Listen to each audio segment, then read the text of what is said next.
আসসালামু আলাইকুম everyone, welcome to our channel Jorifati Rannaghor. তো আজকে আমি আপনাদের দেখাবো কিভাবে আমরা চাটনি বানাতে হয়। যেহেতু এখন আমরা সিজন চলে আসলো, তো আপনাদের কিভাবে আমরা চাটনি বানালে খুব মজা হয় সেটাই দেখাবো। তো চলুন কিভাবে আমরা চাটনি বানাই এরকম সুন্দর জুসি জুসি, তো সেটাই আপনাদের সামনে শেয়ার করব। তো রেডি। প্রথমে এখানে আমি আমড়া নিয়েছি। আমড়াটাকে আমি হাফ সেদ্ধ করে হাফ বয়েল করে নিয়েছি। দেন এখানে আমি 1 কাপ পরিমাণ চিনি নিয়েছি। আর আমি এখানে একটু রসুন কুচি নিয়েছি, দেন কয়েকটা শুকনা মরিচ নিয়েছি, আর হচ্ছে আমি একটু চামচ পরিমাণ শুকনা মরিচের গুঁড়া নিয়েছি। আর এখানে আমি আস্ত পাঁচফোড়ন নিয়েছি। তো প্রথমে আমি চুলাটাকে অন করলাম।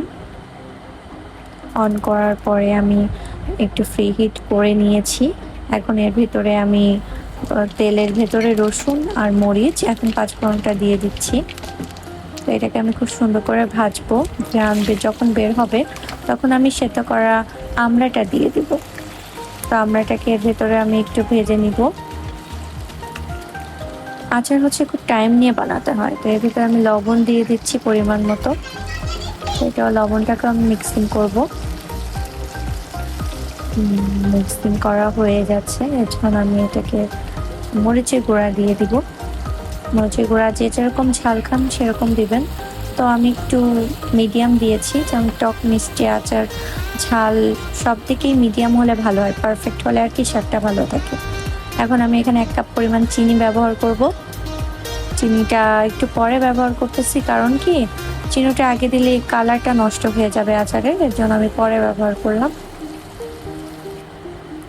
আচারটা খুব সুন্দর করে, চিনিটা খুব সুন্দর করে আমড়ার সাথে মিশে যাচ্ছে।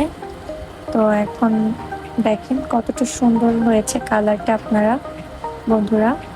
তো আমি এখানে 5 মিনিটের মতো ঢেকে দিয়েছিলাম।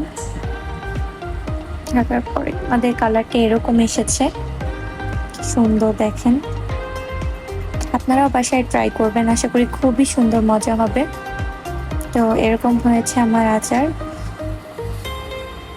আমি সামান্য ভিনেগার দিয়ে দিয়েছি যাতে আচারটা আমি অনেকদিন সংরক্ষণ করতে পারি। তো ধন্যবাদ সবাইকে, সাবস্ক্রাইব করবেন আমার চ্যানেল।